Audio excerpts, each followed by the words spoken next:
Do you have what I'm going to call an ordinary relationship with your significant other?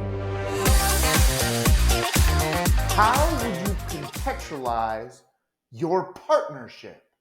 My name's Eric Brown. I'm your host, and with me in studio, Mr. Mike Jones. Hey, What's what's up, up, my babe? man? Hey, man, I'm so excited to talk about this. And let me tell you Absolutely. why I'm excited about it, Eric, is that I'm going to submit that most people never think about their significant relationship in this way.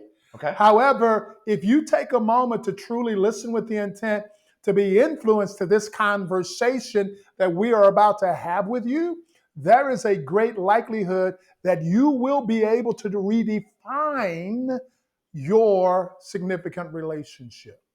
No, and it's smoking hot because, Mike, I mean, what I've been taught is that in those significant relationships, I have an identity to be a girlfriend or a boyfriend or a husband or a wife.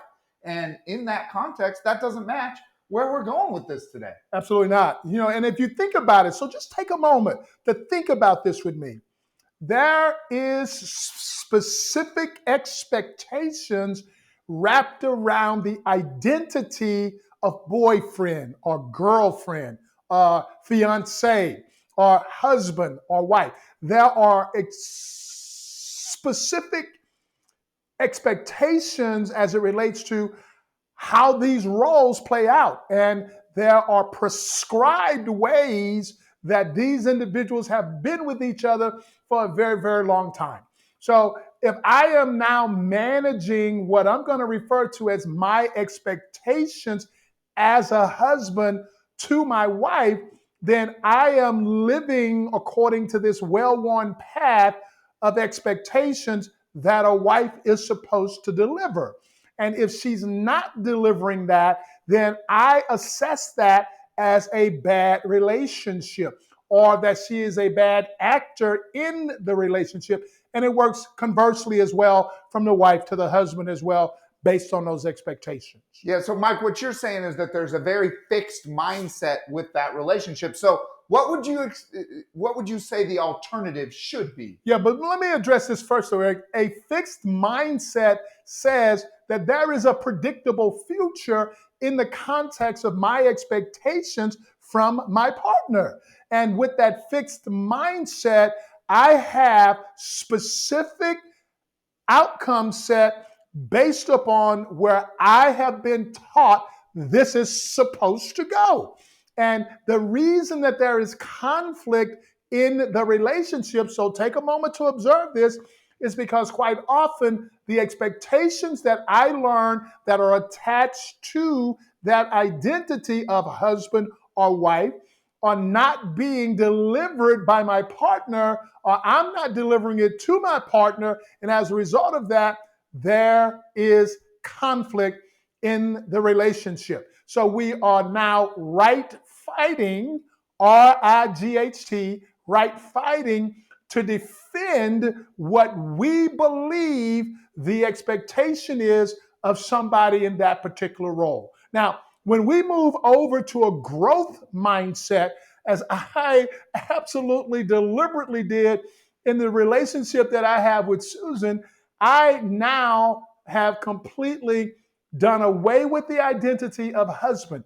I communicated this to her and I asked her to completely do away with the identity of wife.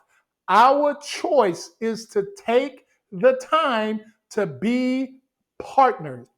So we have developed a partnership that basically has no boundaries or barriers as it relates to how or what we deliver in the relationship. There are no specific things that the husband does in our relationship or specific things that the wife does. We have made a commitment to do whatever it takes in order for us to be partners cohesively focused on developing a very powerful, significant relationship with each other. Yeah, so Mike, I've heard about people being partners in like a business relationship, but in a personal relationship, I always thought you wanted to be that awesome husband or that awesome wife that was delivering over and beyond to make that person happy. Yeah, and Eric, when you talk about awesome in the context of having a prescribed identity in a relationship, then awesome also has absolutely been established based upon historical data. When you're truly moving from a fixed mindset to a growth mindset, where you have done away with all of the expectations of the past, where you have done away with all of the teachings and learnings of those that have come before you, and you are now truly being with that person, taking the time to ask that person, what do you need from me? And when you ask and answer the question to each other, you need to be as specific as possible. So for Susan to say to me, Mike, I need you to be more supportive. Well, Susan has a definition of supportive in the context of this that may not be my definition of support. So when I am getting her to be more specific about what she means by support, then I can deliver specific things that are going to meet the criteria of what she's asking me for. You should stop assuming that when you are using ambiguous words, like I need more support or I need more love, or I need more this or that they are asking for what you believe those things are, until you truly allow them to be more specific about what they mean by what they need. Then and only then are you going to be able to deliver exactly what your partner is asking you for.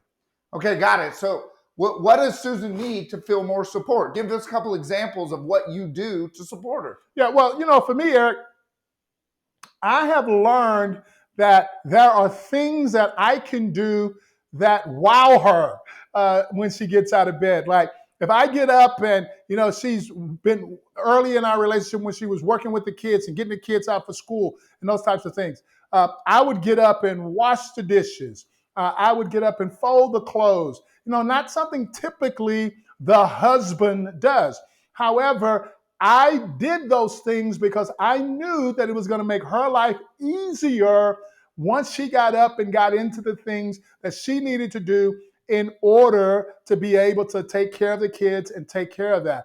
Doing things like going and picking up the kids, which was a tough thing for her because she's so connected and in love with her children. She wanted to be there for them all the time. But I also wanted to be there to help her in those situations. And every now and then, I was given the opportunity to drop them off at school or go pick them up from school or do something that was going to make her life easier. Anything that I observed, Eric, in the moment that I could do, I had absolutely no reservations at all as it relates to being able to do those things that would typically be things that she would be focused on doing, and taking those things off of her plate and giving her an opportunity to absolutely appreciate the fact that I was here for her in whatever way that I possibly could be. Got it. And I can relate because my girl, she really likes spontaneity and she likes to do things kind of off cuff and just go. So this past weekend, I was able to just get a hotel room, go down to Galveston. We spent a little time on the beach, kind of had some champagne and or mimosas or whatever in the morning. And it ended up being a really good benefit to our relationship. That's awesome, man. And all I'm saying to y'all today, as you're observing this, whether you're in a significant relationship or not, there is an opportunity for those of you that are not to already start developing this mindset as it relates to being able to create an incredible partnership with another human being that is going to allow the both of you to absolutely feel heard and seen in that relationship. When you get off of your map as it relates to the things of your past that you believed about a relationship, you can now create a brand new path forward that is going to be perfect for you and that person. It may not look like anybody else's relationship. And nobody outside of the two of you needs to understand why Mike Jones is up washing dishes early in the morning, or why Mike Jones is cooking meals for the family, or whatever those things are that you're going to choose to do. Nobody else needs to approve that, and nobody else needs to understand it. If you and your partner are absolutely connecting in that way, you are the only two individuals who need to be accepting of that relationship. Well, Mike, I got to ask you, man, how is the chai tea coming along, man? Because I know that's a bit of a process for making Susan's chai tea. Yeah, you just had to go push that button. I did, yes, sir. I'm going to tell you, man, she gets up and she has this regimented way of going about creating her chai tea. Something that she learned from her early ages when she did it for her parents. And chai tea in her culture is something that is really important to people in her culture. So yeah, I got up one morning, man, and I took a stab at that chai tea. I really wanted to impress her on this particular morning. Just gonna say this out loud, y'all. Never doing that again. So Ooh, it was no good. It was not good, bro. Okay, well, keep working on it, Mr. Jones. I know you're gonna get it. For sure. Yeah, you heard it here first, y'all. It's all about the partnership, not about the identity of the relationship. Absolutely, man. And we are encouraging you to be the person in that relationship that develops this brand new opportunity from a mindset of growing this relationship outside of the expectations and the norms of the world. And I'm going to tell you, if you and your significant other are not living your life out on the edge, y'all taking up far too much room. Here we go now.